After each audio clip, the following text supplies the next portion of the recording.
a century and a half since our first civil war, but our nation seems to find itself in a more progressive civil war over political ideologies and a sense of power. As I speak in this moment, we are weeks away from Election Day, which has made our nation heated over the last couple months. Dealing with the global pandemic has only aggravated the situation further.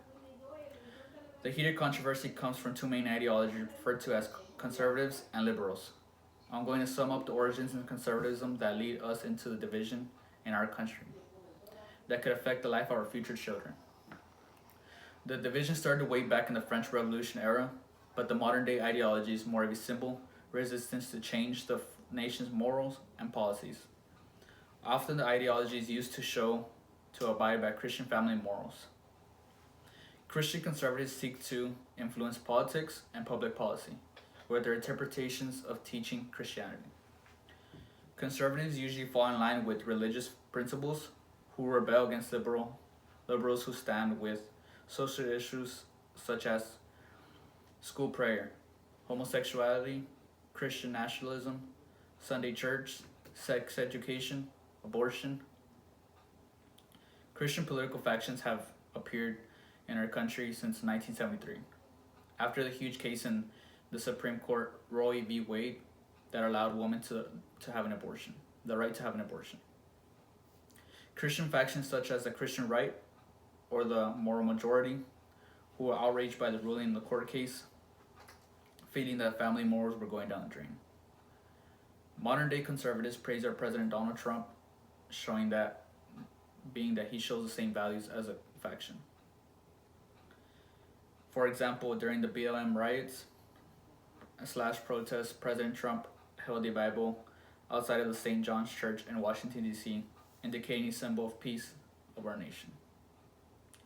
According to Bloomberg Politics, when he was asked what his favorite book was, he stated the Bible.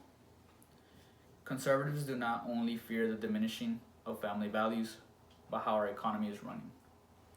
The threat has been mentioned in the faction being that illegal immigrants take a big portion of our jobs.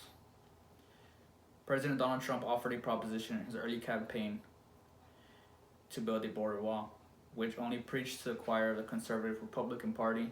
Being that I am a resident of Mission, Texas, I have witnessed the points that the conservatives make. According to the American Immigration Council, 1 in 6 Texans are illegal immigrants. A key quote that was stated by the American Immigration Council: one of the state's largest and fastest growing industries, which is Texas, relies on immigrants for more than a third of its workers. The mentality was born from President D. Eisenhower, who oversaw Operation Wetback, which was a mass deportation by the military in 1954, who blamed the Great Depression on illegal immigrants taking sacred jobs. Although South Texas has the biggest population of Hispanics, the rise of conservatism has occurred out of nowhere, known as the silent majority. Claiming that fake polls weren't the case in the 2016 election of Donald Trump. The reason the faction was named the silent majority was because of the cancel culture, which is a strategy used by the left-wing party to cancel, deplatform the opinion of the people who oppose their political views.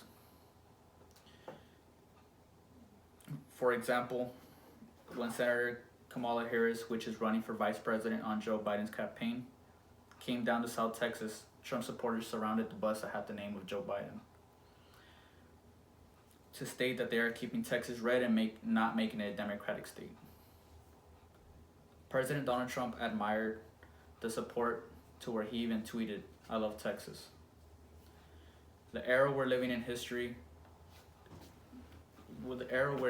is history in our making, which will affect the life of our future children. Meaning that they're going to be in their class reading about 2020 and the 2020 election and all the controversy going on right now.